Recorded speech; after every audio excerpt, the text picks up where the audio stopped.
स्वागत है आप सभी का। आपके साथ मैं हूं स्वप्निल। शुरुआत बड़ी खबर से। गहलोत कैबिनेट की अहम बैठक कल होने वाली है। हालांकि इसके समय में बदलाव हुआ है। अब ये बैठक कल शाम 6 बजे होगी। शाम 6 बजे कैबिनेट की बैठक। प्रदेश भर की निगाहें इस बैठक पर टिकी है। इस बैठक के तुरंत बाद यानी 6:45 पर मंत्री परिषद की बैठक होगी। देखिए निगाहें क्यों टिकी हैं वो भी जान लीजिए। हाल ही में सीएम गहलोत ने पेट्रोल डीजल पर वैट कम करने पर सरकार विचार कर रही है कहा था, और उसके बाद ये इंतजार था कि सरकार कब तक फैसला लेती है। तो कल की बैठक में इस पर फैसला हो सकता है। डीजल पेट्रोल पर वैट कम करने पर फैसला संभव है।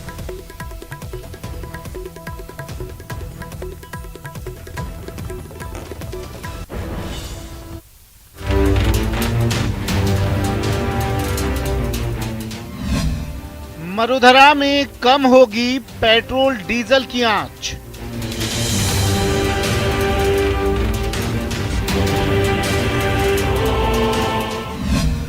वैट घटाने पर कल बड़ा फैसला।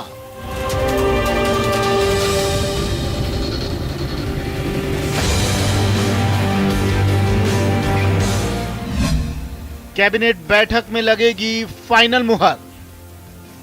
कई राज्यों के बाद मरुधरा में भी अब पेट्रोल डीजल की आंच थोड़ी कम होगी। केंद्र के एक्साइज ड्यूटी कम करने के बाद गहलोत सरकार भी प्रदेशवासियों को राहत देने जा रही है। मंगलवार को होने वाली कैबिनेट बैठक में वैट घटाने पर बड़ा फैसला हो सकता है। कैबिनेट में और मंत्री परिषद की बैठक में बैठ के हम विचार विमर्श करेंगे। जो भी संभव होगा वो हम लोग फैसला करेंगे। हमारे पड़ोसी राज्यों में और हमारे में बहुत बड़ा फर्क पड़ गया है। अनावश्यक हमें हमारे ऊपर आरोप लगते हैं हम कम क्यों नहीं कर रहे हैं। हम मांग जो कर रहे हैं वो हर आदमी समझ नहीं पाता। जब तक कि आप गहराई में नहीं जाएगा वो समझ नहीं पाता। हमारी मांग है कि आप जो कम करोगे उसके अनुपात में हमारा सतह कम हो जाएगा। 3,500 करोड़ रुपये कम होंगे वो किसे कहते हैं, वो में मंजूर है और जनता का भला हो जाएगा। और हम कम करते फिरेंगे तो कहीं कम होगा कहीं ज़्यादा कम होगा। कोरोना काल के बाद राज्य की आर्थिक हालत खराब है। साथ ही केंद्र से राज्य के हिस्से का पैसा भी समय पर नहीं मिल रहा। ऐसे में वैट में फिर कटौती का सीधा असर विकास योजनाओं पर पड़ सकता है। राज्य की मौजूदा आर्थिक परिस्थितियों को देखें तो वैट में कटौती का बड़ा असर राज्य के रेवेन्यू कलेक्शन पर पड़ेगा। राज्य का 22% राजस्व पेट्रोल डीजल के वैट से आता है। इसी साल जनवरी में राज्य सरकार ने 2% वैट कम किया था। इससे राज्य सरकार के राजस्व में 1,000 करोड़ की कमी हुई थी। वहीं राज्य का केंद्र के पास करीब 5,963 करोड़ भी अटका हुआ है। हालांकि मुख्यमंत्री जी कल मीटिंग ले रहे हैं कैबिनेट की। उन्होंने इशारा भी किया है कि भाई वेट को लेकर उस पर डिस्कस करेंगे।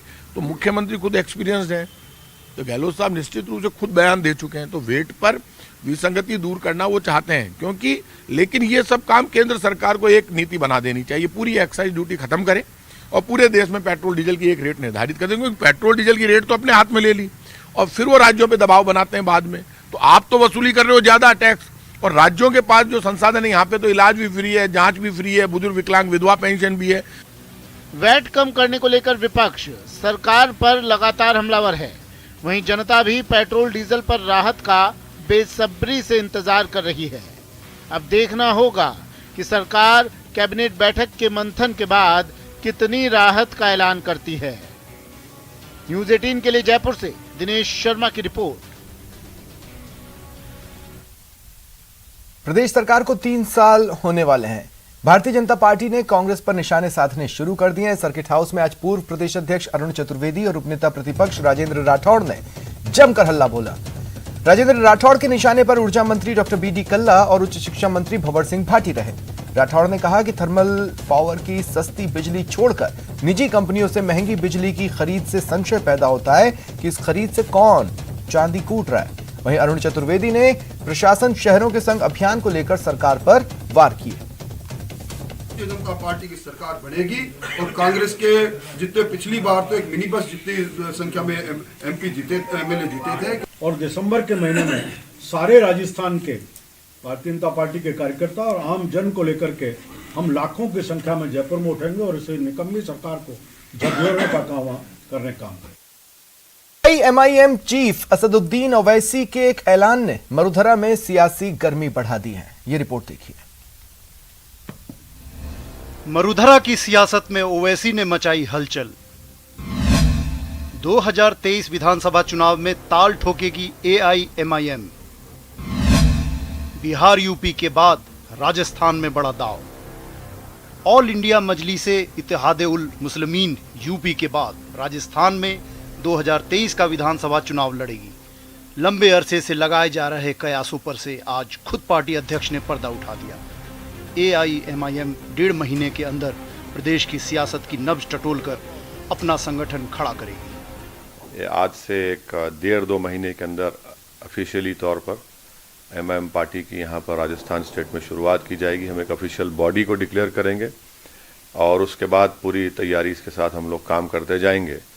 और मुझे यकीन है कि राजस्थान में यहाँ की आवाम, यहाँ की जनता, यहाँ की लोग एमआईएम पार्टी का सपोर्ट करेंगे।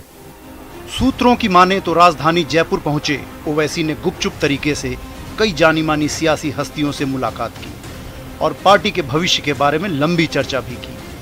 माना जा रहा है कि एआईएमआईएम प्रदेश में अध्यक्ष के चेहरे की तलाश कर रही है। ओवैसी ने बीजेपी की बी टीम के ब्लेम पर साफ कहा कि हमें देश में अल्पसंख्यकों की आवाज को मजबूत करने के लिए चुनाव लड़ना है। यहाँ पर काफ़ी स्कोप है एक ऑल्टरनेट थर्ड फोर्स का, क्योंकि जितने भी मेरे जो जिम्मेदार हजरात से इंटरेक्शंस हुआ, जो थोड़ा बहुत मुझे पॉलिटिकल नॉलेज है, ज़्यादा नहीं है, मुझे लगता है कि लोग यहाँ पर कांग्रेस से भी बेजार हैं, बीजेपी से भी उनको कोई उम्मीद नहीं है। तो इसीलिए अब हम अपना यहाँ पर काम शुरू करेंगे और जाहिर है एक यहाँ के माइनॉरिटीज़ को, यहाँ के कमज़ोर आवाम को एक वॉइस मिले, एक अच्छा पॉलिटिकल प्लेटफॉर्म मिले, ये हमारी कोशिश और ख्वाहिश है। दरअसल ओवैसी की राजस्थान में एंट्री के पीछे की एक वजह कांग्रेस और बीजेपी संगठन में गुटबाजी और अंदरूनी कलह भी है। खासकर मुस्लिम नेताओं की कांग्रेस से नाराजगी का फायदा भी ओवैसी उठाना चाहते हैं। न्यूज़ 18 के लिए जयपुर से अरबाज अहमद की रिपोर्ट।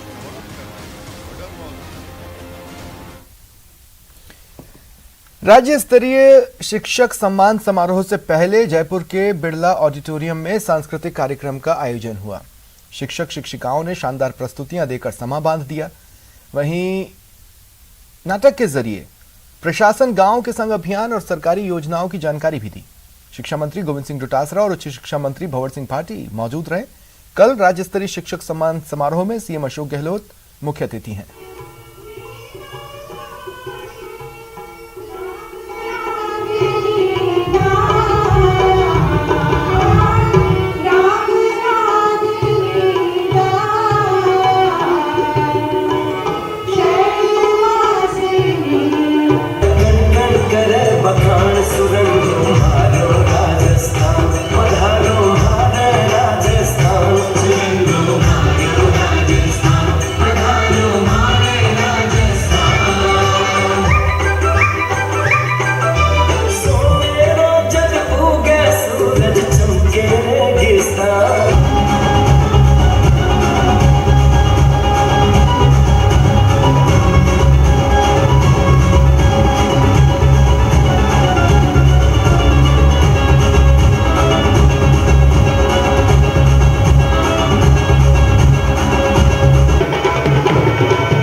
दुबई से राजस्थान के निवेश के लिहाज से बड़ी खबर।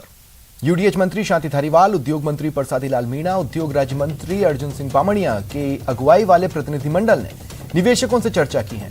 इस दौरान ऊर्जा, स्वास्थ्य, खनन, पर्यटन, तकनीक समेत कई क्षेत्रों में राजस्थान को करीब 37,000 करोड़ रुपए के संभावित निवेश के प्रस्ताव मिले। वहीं करीब 25,000 करोड़ रुपए के एमओयू भी साइन हुए हैं।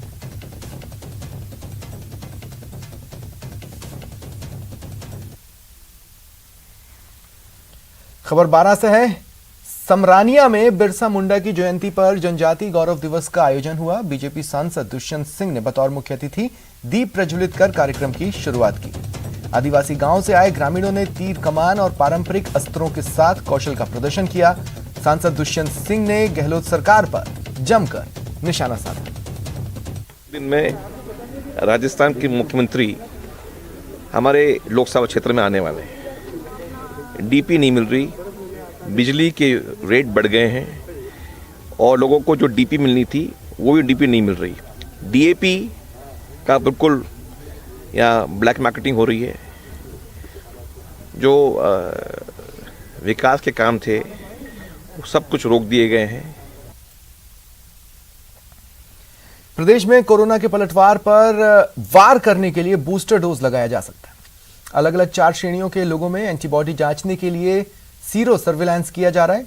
हालांकि अभी सीरो सर्विलांस के फाइनल रिजल्ट आने में 1 महीने का समय है, लेकिन पूरे परिणाम आने के बाद बूस्टर डोज को लेकर सरकार को इनपुट दिया जाएगा। पिछले 3 दिनों में ही कोरोना के 44 से ज्यादा नए मामले आ चुके हैं।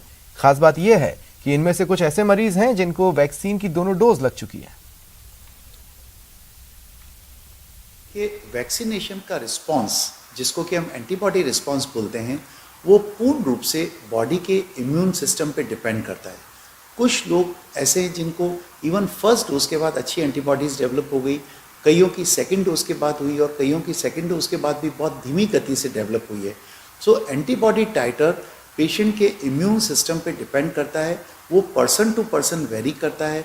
कुछ लोग इम्यूनो कॉम्प्रोमाइज्ड होते हैं, कुछ लोगों में क्रॉनिक डिजीजेज होती है, कुछ लोगों के अंदर इम्यूनो सप्रेसेंट ड्रग्स चल रही होती है। तो ये जब हम पूरा डेटा एनालाइज करेंगे तो हमारे पास एक ब्रॉड कंसेंसस आ जाएगा कि यस, इस ग्रुप के लोगों में जो जैसे हेल्थ वर्कर्स हैं, सीनियर सिटीजन्स हैं, कोमॉर्बिड कंडीशंस हैं, जिनकी एंटीबॉडी टाइटर फॉल हो रहा है, उनको बूस्टर डोज लगाने की आवश्यकता है। बात बाड़मेर में तुगलकी फरमान की। एक बार फिर जातीय पंचों ने तुगलकी फरमान सुनाते हुए एक परिवार का हुक्का पानी बंद कर समाज से बहिष्कृत कर दिया। पीड़ित परिवार पर 11 लाख रुपए जुर्माना भरने का भी फरमान सुनाया। अब पीड़ित परिवार न्याय के लिए बाड़मेर पुलिस के चक्कर लगा रहा है। पीड़ित परिवार ने 35 नामजद समेत अन्य लोगों के खिलाफ मामला दर्ज करवाया। पंचायत वाला वो बोला मेरे पास 11 लाख रुपए मांगे थे, तो हमने जाके वो रिपोर्ट भी दे दी, लेकिन हमारी कोई कार्रवाई सीआई साहब और सेडवा थाना में, लेकिन हमारी कार्रवाई नहीं की। 17 तारीख की मैंने रिपोर्ट की थी और 17 तारीख की समाज जो एकता की थी, लेकिन उसने पुलिस साहब कोई जाके रोका नहीं। वहाँ पे पंचायती और जातीय समाज के लोगों के विरुद्ध उन्होंने एक मुकदमा दर्ज कराया सेडवा थाने में, तो उसमें अपन मेरिट पे अनुसंधान करके अग्रिम कार्रवाई करेंगे। ये तथ्य एफआईआर में बताया, लेकिन अभी इनका इन्वेस्टिगेशन से कॉरपोरेशन होना बाकी है, तो अनुसंधान से ही स्पष्ट हो पाएगा कि बात कोटा के हड़ौती गौ सेवा संस्थान की ओर से तैयार किए गए गौमूत्र की, जो दुर्गंध रहित होने के साथ ही दर्जनों बीमारियों में लाभदायक है। हाड़ौती सेवा संस्थान ने बनाया ताजा गोमूत्र, गंभीर बीमारियों के लिए लाभप्रद गोमूत्र। रिसर्च के बाद प्रिजर्व करने लायक बनेगा गोमूत्र। इसमें एंजाइम्स भी हैं, इसमें हार्मोन्स भी प्रेजेंट है, इसमें एलिमेंट्स भी है, साइटोकाइंस, इंटरल्यूकिन्स, इसमें बहुत सारे तत्व प्रेजेंट हैं। हाड़ौती गो सेवा संस्थान की ओर से रिसर्च कर तैयार किए गए ताजा गोमूत्र में एंजाइम और हार्मोन के साथ साथ सभी तरह के पोषक तत्व हैं जो बीमारी में फायदेमंद होते हैं। संस्थान ने ताजा काऊ यूनिट को ट्रीटमेंट करके उसे दुर्गंध फ्री बनाया और उसमें यूरिया और अमोनिया के कंटेंट को निकालकर उसे पीने लायक बना दिया। नई बात हम लोग ये बताना चाह रहे हैं कि जो मार्केट में आता है वो अर्क आता है, जिसको हम डिस्टिलेट कहते हैं, और जो हमने रिसर्च किया है वो फ्रेश काऊ यूरिन, मतलब ताज़ा काऊ यूरिन है, जो कुछ घंटे के बाद ख़राब होना शुरू होता है। तो हमने इसको ट्रीटमेंट करके इसका पीएच कम करके इसमें यूरिया और अमोनिया के कंटेंट को कम किया है, जिसकी वजह से इसमें से स्मेल ख़त्म हो जाती है, ये ऑर्डरलेस हो जाता है और पीने लायक हो जाता है। गोमूत्र का न्यू वर्जन तैयार होने से गो सेवा संस्थान के विशेषज्ञ काफी खुश हैं, क्योंकि पहले गोमूत्र मरीज तीखापन और स्मेल की वजह से नहीं पी पाते थे। अब संस्थान की ओर से तैयार किया गया गोमूत्र मरीज और बच्चे आराम से इस्तेमाल कर सकते हैं। लेकिन हम पहले जब पेशेंट को देते थे तो उसमें से 1000 में से कोई एक पेशेंट गोमूत्र को ले पाता था, क्योंकि उसमें स्मेल इतनी थी, तीखापन था। अब हमारे सामने एक बहुत बड़ा चैलेंज था कि हम कैसे ज़्यादा से ज़्यादा पेशेंट्स को गोमूत्र यूज़ करवा सकें।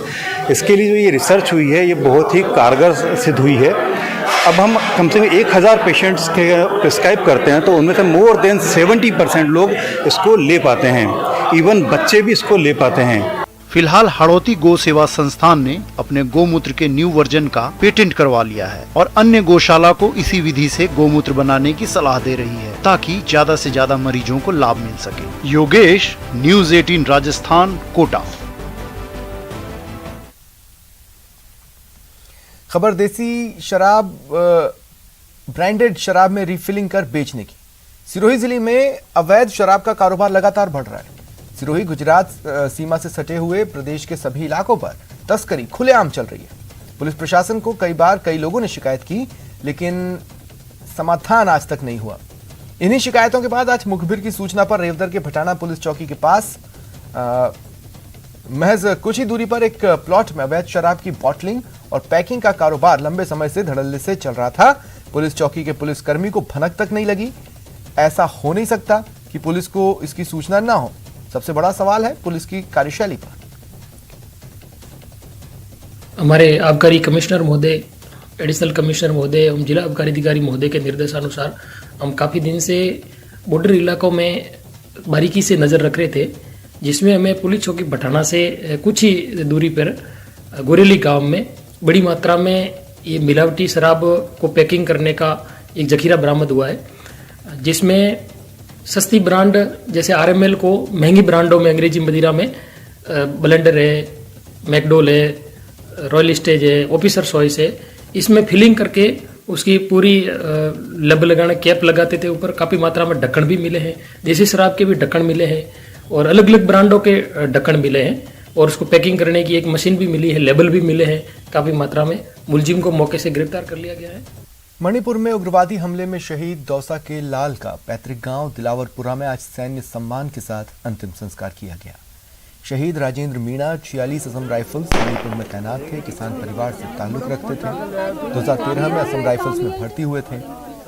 वो 3 भाई बहनों में सबसे बड़े थे। शहीद के पिता ने सरकार से हमले का बदला लेने की मांग की है।